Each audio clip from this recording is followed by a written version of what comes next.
Bonjour. Alors bonjour, aujourd'hui on va essayer de résoudre des équations avec des racines carrées. Donc j'ai pour vous trois exemples ici, on va essayer de résoudre ces équations-là. Donc commençons avec la première ici, où on a ceci.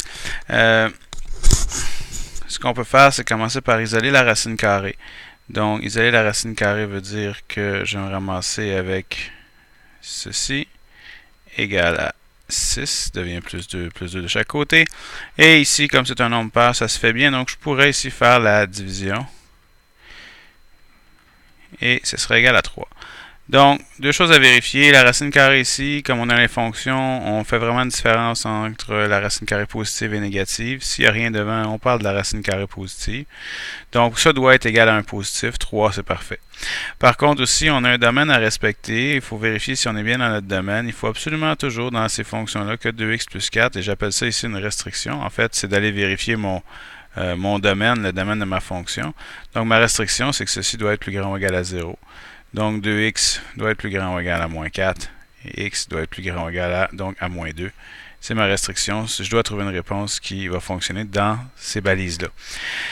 Maintenant, on peut mettre au carré. Si je mets au carré ici, je vais me ramasser tout simplement avec 2x plus 4 est égal à 9. 2x est égal à 5. Donc, x est égal à 5 demi. 5 demi étant plus grand ou égal à moins 2. Donc, x est donc un élément de cet ensemble-là ici qui est 5 demi ou 2,5. Alors, pas plus compliqué que ça dans ces situations-là ici. Si on va faire un deuxième exemple, même principe, même chose. Donc, partons avec ça ici. On va commencer par regarder si on peut isoler notre racine ici. Donc, moins 2, la racine de x moins 3 ici, qui va être égale à moins 8. En divisant par moins 2, la racine de x moins 3 ici va être égale à 8.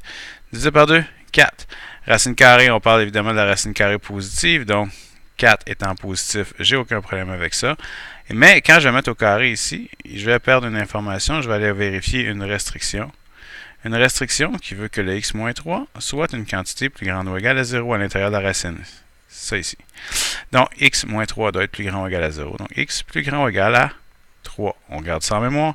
Dans les équations, ça ne fait pas vraiment de problème, mais c'est pas grave. On prend une bonne habitude de vérifier notre domaine. Donc, ici, 4 au carré qui donne 16. Et x va donc être égal à 16 plus 3, 19. 19 est évidemment plus grand ou égal à 3. Plus grand ou égal à 3. Donc, pas de problème. Donc, votre réponse, c'est que c'est égal à 19. Donc, une seule réponse entre accolades, 19.